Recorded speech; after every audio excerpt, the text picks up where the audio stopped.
네, 그럼 오늘 현장에 나갔던 외교부 취재기자와 더 자세히 알아보겠습니다.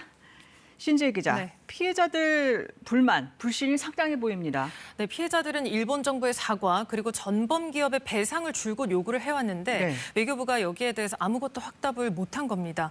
지금 이런 불신은 계속 쌓여왔는데 결정적인 계기는 작년 7월에 외교부가 대법원 재판부에 의견서를 냈을 때였습니다. 네. 그러니까 전범 기업의 자산 현금화를 최종 결정하기 전에 우리의 외교적 노력도 고려해달라는 내용이었는데 사실상 좀 재판을 미뤄달라는 의미로 당시 해석이 됐었습니다. 그렇죠. 그리고 네. 지난달에 피해자 양금덕 할머니 훈장 수여 여기에도 외교부가 결과적으로 제동을 걸었죠. 이렇게 협상의 시작부터 마무리 단계까지 이렇게 외교부와 피해자 입장이 계속 이렇게 엇갈려 왔던 겁니다. 네.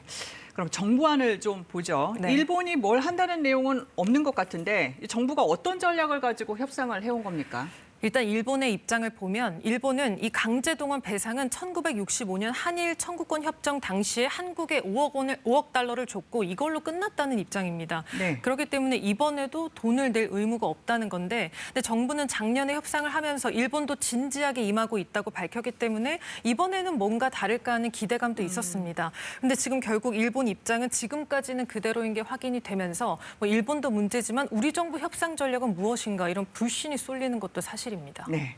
그렇다면 오늘 정부안에 대해서 일본 쪽 반응은 어떻습니까? 네, 짧게 나왔는데요. 한일 관계를 건전한 형태로 되돌리고 그리고 더 발전시켜 나가기 위해서 한국 정부와 긴밀히 의사소통하겠다입니다. 배상이나 사죄에 대해선 한마디 없었습니다. 원론적인 내용이네요. 네. 일본 태도가 이런데 왜 피해를 본 한국이 먼저 또 적극적으로 나서냐 이런 지적도 있거든요. 네, 그러니까 정부는 외교나 경제 등 여러 측면에서 이제 한일 관계 개선을 더 미룰 수 없다는 입장입니다. 또 그 일환으로 양국 정상이 이렇게 상호 방문하는 셔틀 외교를 복원하는 게 현 정부의 중요 목표인데요. 그 전제 조건이 강제동원 문제 해결입니다. 또 기시다 총리의 집권 기간에, 그러니까 지금 기시다 총리가 있을 때 이 문제를 해결하고자 하는, 그러니까 마무리 짓고자 하는 의지도 엿보입니다. 네. 그렇다면 이번 정부 대안이 모든 이 강제동원 피해자들에게 적용되는지 궁금합니다.